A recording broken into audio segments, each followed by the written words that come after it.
क्या रामायण सिर्फ एक कहानी है या फिर वो इतिहास है जिसे हम भूल चुके हैं?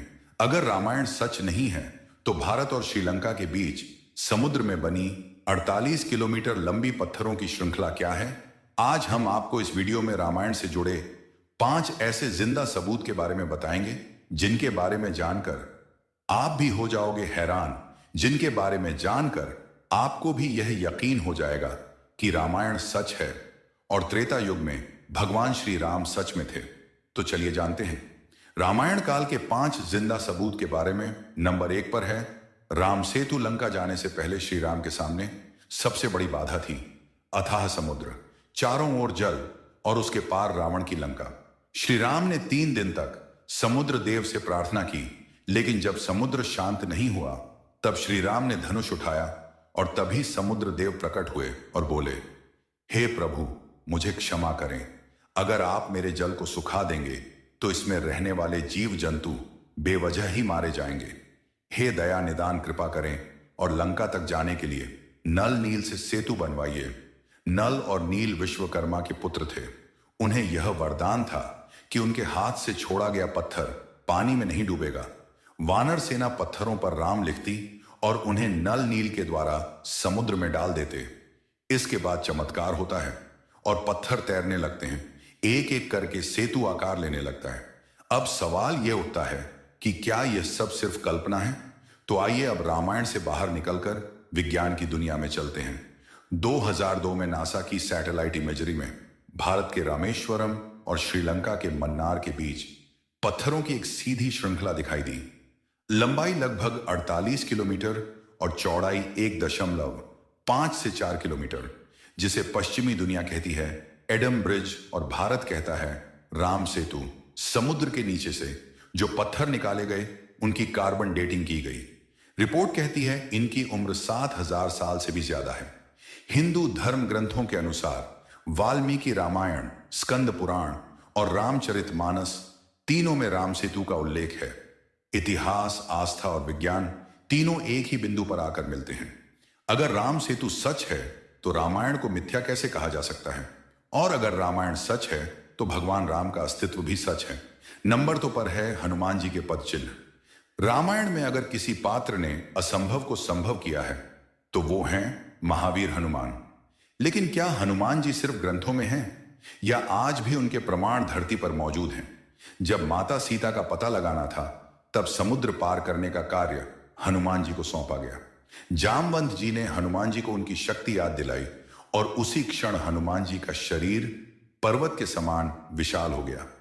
एक छलांग और हनुमान जी समुद्र के ऊपर उड़ चले। रामायण बताती है लंका पहुंचने से पहले हनुमान जी ने कई स्थानों पर अपने चरण रखे थे। इन स्थानों पर आज भी उनके पैरों के निशान अंकित हैं। भारत और श्रीलंका में ऐसे कई स्थान हैं जहां हनुमान चरण पादुका की पूजा होती है। रामेश्वरम के पास समुद्र तट पर पत्थरों पर बने विशाल पदा चिन्ह आज भी मौजूद हैं। स्थानीय लोग कहते हैं यही वह स्थान है जहां से हनुमान जी ने लंका की ओर छलांग लगाई थी। अशोक वाटिका के पास ऐसे पत्थर पाए गए हैं जिन पर विशाल पग चिन्ह हैं। इतिहासकार मानते हैं यह वही स्थान है जहां हनुमान जी उतरे थे। विज्ञान कहता है इतने बड़े पद चिन्ह किसी सामान्य मानव या जानवर के नहीं हो सकते। इन निशानों की बनावट, गहराई और दूरी सब कुछ असामान्य है।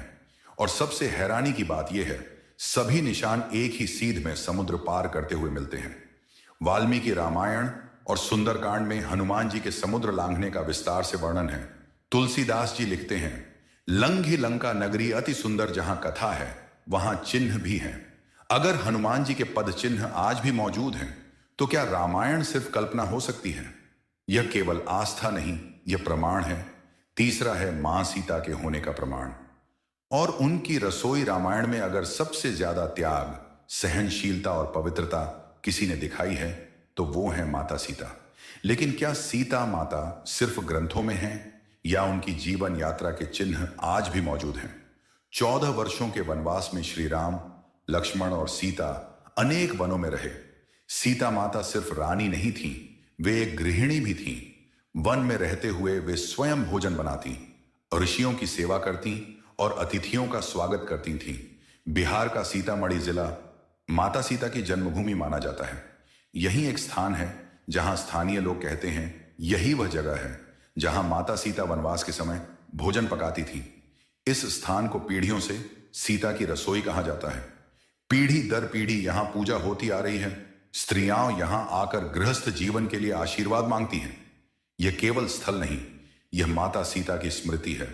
अगर सीता माता की रसोई आज भी मौजूद है तो क्या रामायण कल्पना हो सकती है? जहां मां की आंच है वहां इतिहास जीवित रहता है। नंबर 4 पर है अशोक वाटिका और रावण की लंका। रामायण में अगर किसी स्थान ने सबसे ज्यादा पीड़ा, धैर्य और साहस को देखा है तो वो स्थान है अशोक वाटिका। यही वह जगह है जहां माता सीता कैद थीं, लेकिन टूटी नहीं थी। लंका केवल एक राज्य नहीं थी, वह उस समय की सबसे समृद्ध नगरी थी। सोने की लंका, ऊंचे महल, पुष्प वाटिकाएं और अद्भुत स्थापत्य। वाल्मीकि रामायण कहती है लंका स्वर्ग से कम नहीं थी। रावण जानता था माता सीता साधारण स्त्री नहीं है, इसलिए उसने उन्हें कारागार में नहीं बल्कि अशोक वाटिका में रखा था, जहां फूल थे, हरियाली थी, लेकिन फिर भी वह स्थान सीता माता के लिए पीड़ा का प्रतीक था।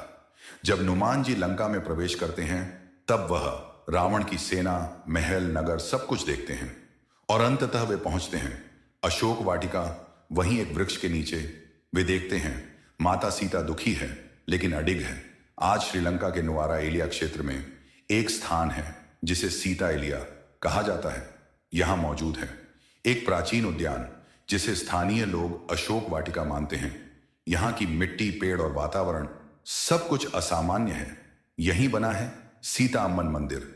यह मंदिर किसी राजा ने नहीं बल्कि लोक आस्था ने बनवाया है। यहां पत्थरों पर ऐसे निशान हैं जिन्हें सीता माता के चरण चिन्ह माना जाता है। श्रीलंका के प्राचीन बौद्ध ग्रंथों में भी सीता के अपहरण और राम के युद्ध का उल्लेख मिलता है। यह प्रमाण है कि रामायण केवल भारत तक सीमित नहीं थी। अगर अशोक वाटिका आज भी मौजूद है, अगर लंका की भूमि रामायण की गवाही देती है, तो क्या राम और रावण का युद्ध कल्पना हो सकता है? नंबर 5, राम जन्मभूमि और वाल्मीकि आश्रम। रामायण केवल युद्ध की कथा नहीं है, यह जन्म, त्याग, धर्म और करुणा की कथा है। और अगर रामायण की शुरुआत जन्म से होती है तो उसका सबसे बड़ा प्रमाण भी जन्मभूमि ही है। सरयू नदी के तट पर बसी पवित्र नगरी अयोध्या, यही जन्मभूमि है। भगवान श्री राम की वाल्मीकि रामायण, स्कंद पुराण, विष्णु पुराण, सभी ग्रंथों में अयोध्या का वर्णन है। यह केवल आस्था नहीं, यह ग्रंथों में दर्ज इतिहास है। भारत ही नहीं, विदेशी यात्रियों के ग्रंथों में भी अयोध्या का उल्लेख मिलता है। चीनी यात्री फाहियान और ह्वेनसांग दोनों ने इस भूमि का वर्णन किया है। वे इसे एक पवित्र धार्मिक नगर बताते हैं। खुदाई में मिले प्राचीन स्तंभ, मूर्तियां, मंदिर अवशेष ये प्रमाण देते हैं कि यहां प्राचीन काल से पूजा स्थल मौजूद था। यह केवल विश्वास नहीं, यह मिट्टी में दर्ज इतिहास है। रामायण केवल घटित नहीं हुई, वह रची भी गई और उसे रचने वाले थे महर्षि वाल्मीकि आश्रम। वही स्थान है जहां लव कुश का जन्म हुआ था। वही स्थान जहां पहली बार रामायण का पाठ हुआ। उत्तर प्रदेश, बिहार और नेपाल, तीनों क्षेत्रों में वाल्मीकि आश्रम के स्थल मिलते हैं। यह दिखाता है कि रामायण केवल एक स्थान की कथा नहीं, यह एक संपूर्ण सभ्यता की कथा है। जहां शास्त्र हैं वहां स्थल हैं, जहां स्थल हैं वहां परंपरा है, जहां परंपरा है वहां इतिहास जीवित है। राम केवल राजा नहीं थे, वे मर्यादा थे। सीता केवल रानी नहीं थी, वे शक्ति थीं। हनुमान केवल योद्धा नहीं थे, वे भक्ति थे। रामायण केवल ग्रंथ नहीं है, वह भारत की आत्मा है। और ये 5 जिंदा सबूत हमें बताते हैं कि रामायण आज भी जीवित है, धरती पर, लोगों में और लोगों के संस्कारों में।